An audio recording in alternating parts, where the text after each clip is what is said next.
Welcome again are के classes. So today's I will discuss 2022 के बहुत ज़्यादा मोस्ट इंपॉर्टेंट एमसीक्यूज, बिकॉज यहाँ पे जो अपकमिंग एग्जामिनेशंस में इस टाइप के क्वेश्चंस देखने को मिल सकते हैं, बिकॉज हमेशा ही यूजीसी नेट में रिपीटेड होने वाले क्वेश्चंस ही पूछे जाते हैं। ओके, सो आपको बताऊँगी कि कौन कौन से क्वेश्चन रिपीटेड हुए हैं। ये क्वेश्चन आपका रिपीटेड हुआ है। उससे पहले मैं आपको बता दूँ कि यहाँ पे नोट्स अवेलेबल है, fully updated and hand written notes. मैं आपको बता दूँ यहाँ पे अगर आप न्यू सब्सक्राइबर हो तो आपको डिस्काउंट ऑफर दिया जाएगा। सो प्लीज़ आप जल्दी से जल्दी व्हाट्सअप जो नंबर दिए गए हैं इन पे आप मुझे मैसेज करके नोट्स ले सकते हैं। फुल्ली अपडेटेड है। इनकम टैक्स में टैक्स रेट चेंज है वो भी यहाँ पे इंक्लूडिंग किया गया है। Current affairs also, mock test also, आपको सभी और मटेरियल प्रोवाइड है, फुल कोर्सेज। ओके, अदर आपको बुक या नीड नहीं होगी अगर मेरे नोट्स के थ्रू अगर आप कवर करते हो तो यहाँ पे विद जीआरएफ आपका क्रैक हो सकता है, बिकॉज ऑलरेडी स्टूडेंट्स ने जीआरएफ तक क्लियर किया है मेरे नोट्स लेके। ओके, सो देखते हैं ये क्वेश्चन। इस क्वेश्चन में क्या बोला गया है यहाँ पे, which of the following are the central universities. मतलब आपको सेंट्रल यूनिवर्सिटी जो आपके आसपास है, नियर बाई है, तो उनका नाम तो आपको एटलीस्ट ध्यान में रखना ही रखना है। सो फर्स्ट यहाँ पे है Baba Saheb Ambedkar open university. Okay, यहाँ पे दूसरा जो कह सकते हैं कि यहाँ पे है ऑप्शन जामिया मिलिया इस्लामिया। ओके, सो ये भी है आपकी सेंट्रल यूनिवर्सिटी है, ये भी है आपकी, ये भी है। Okay, Punjab university, Punjabi university, university of Mumbai. Okay, so यहाँ पे इसका करेक्ट ऑप्शन क्या है, देखो हिंदी मीडियम वालों के लिए भी यहाँ पे मैं लेके आई हूँ। सो इसका राइट ऑप्शन है ऑप्शन नंबर, यहाँ पे आप देख सकते हो, correct option is A and B only. Okay, so इसका देखो क्वेश्चन आईडी इस तरीके से आपका जब आपको आंसर दिया जाएगा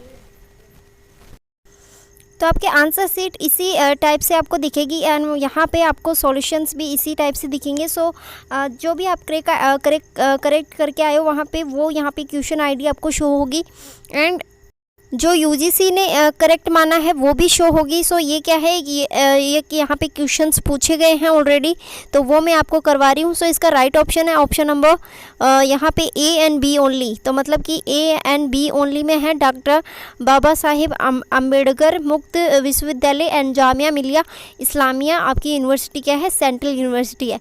आपको ध्यान में रखना है नियर बाई आपकी जो भी सेंट्रल यूनिवर्सिटी है वो आपको रिमेंबर रखना है। Okay, next question is university of the ancient period which has been declared by UNESCO as a heritage site is। तो यहाँ पे देखो बोला गया है क्वेश्चन में कि प्राचीन काल में वे सभी विश्वविद्यालय जिन्हें यूनेस्को ने धरोहर स्थल घोषित किया है। तो यहाँ पे आप देख सकते हो मिथिला आपकी ए ऑप्शन है, बी ऑप्शन में है वल्लभी आपका गिवन है, पुष्पगिरी भी आपका गिवन है एंड तक्षशिला, नालंदा। तो इतने सारे ऑप्शंस हैं एंड यहाँ पे देखो मल्टीपल चॉइस क्वेश्चंस यहाँ पे आपको देखने को मिलेगा। सो राइट ऑप्शन क्या है, यहाँ पे राइट ऑप्शन है ए एंड बी ओनली। मतलब ए एंड बी ओनली, मतलब ए में क्या दिया गया था, Mithila and Vallabhi, both are the correct and that is a right option is number 1. Okay, so option number 1 is the correct option. Okay, देखो इस चैनल को सब्सक्राइबर इसलिए करना भी ज़रूरी है बिकॉज मैं आपके लिए हमेशा ही ऐसे टारगेट बेस्ड क्वेश्चंस लेके आने वाली हूँ, ऐसे सीरीज़ चलाने वाली हूँ क्योंकि आपके डायरेक्टली यूजीसी नेट पे क्वेश्चंस पुटअप होने के चांसेस बहुत ज़्यादा 100% है यहाँ पे, क्योंकि रिपीट होने के चांसेस बहुत ज़्यादा होते हैं यूजीसी नेट एग्ज़ाम में। मैंने हमेशा ही देखा है यूजीसी नेट एग्ज़ाम में रिपीट होने वाले क्वेश्चन ही पूछे जाते हैं ज़्यादातर। तो आपके पास में सॉल्वर्ड पेपर्स तो एटलीस्ट होने ही चाहिए, क्योंकि सॉल्वर्ड पेपर्स नहीं होंगे तो आपको पता नहीं चलेगा कि किस टाइप के या किस टाइप के लेवल आपका पूछा जाता है यूजीसी नेट एग्जाम्स में। ओके, सो तैयारी करने से पहले आपको टॉपिक भी पता चल जाता है कि किस टॉपिक से कितना वेटेज है। ओके, एंड यहाँ पर सॉल्वर्ड पेपर्स लेने के बहुत ज़्यादा बेनिफिट्स होते हैं। Okay, so next question is which of the following greenhouse gases were the target gases whose emission was the covered under the first commitment period of the Kyoto protocol. देखो यहाँ पे बोला गया है कि कौन कौन सी गैसें हैं जो क्योटो प्रोटोकॉल के प्रथम प्रतिबद्धता काल में जो दायरे में लाई गई थी। तो आपको बता दूँ यहाँ पे SO2 दिया गया है, CO2 देखो आपको पता होना चाहिए, सल्फर डाइऑक्साइड होना, यहाँ पे सल्फर डाइऑक्साइड इसका मीनिंग होता है, कार्बन डाइऑक्साइड इसका मीनिंग होता है, नाइट्रस ऑक्साइड इसका मीनिंग होता है एंड यहाँ पे मीथेन। ये सभी ऑप्शंस गिवन है बट इसका करेक्ट ऑप्शन देखो ऑप्शंस आपको इस टाइप से दिए जाएंगे वहाँ पे ठीक है। तो ऑप्शन आपको इस टाइप से दिए जाएंगे एंड यहाँ पर इसका जो करेक्ट ऑप्शन है वो है ABCD, मतलब यहाँ पे ABCD आपके चारों ही ऑप्शन करेक्ट है, बाकी जो फिफ्थ है वो रॉन्ग है। सो यहाँ पे sulphur dioxide, carbon dioxide and nitrous oxide and यहाँ पे जो फोर्थ नंबर है वो भी आपका करेक्ट है। ओके, अब इन सभी गैसेस के बारे में आपको डीपली स्टडी करना है, बिकॉज इनसे गैसेस से रिलेटेड 1 क्वेश्चन आपका आएगा ही आएगा, 100% आएगा। एक तो आपका ओजोन से क्वेश्चन आता है, मेथेन से क्वेश्चन आता है एंड यहाँ पे कह सकते हैं कि आपकी जो गैसेस रिलेटेड होती है वहाँ से भी क्वेश्चन आता है, सस्टेनेबल डेवलपमेंट गोल से भी क्वेश्चन बनते हैं। एंड यहाँ पर आपको बता दूँ कि मेमोरी से रिलेटेड, कंप्यूटर मेमोरी जो होती है उससे भी बहुत सारे क्वेश्चन देखने को मिला है, मेमोरी मेजरमेंट से भी क्वेश्चन देखने को मिले हैं। सो दैट इनकी सभी की प्रिपरेशन आपको अच्छे से करके जानी है। लास्ट टाइम आपका रिवाइज़ करने का है, तो आप रिवाइज़ ज़रूर अच्छे से करें इन टॉपिक्स का।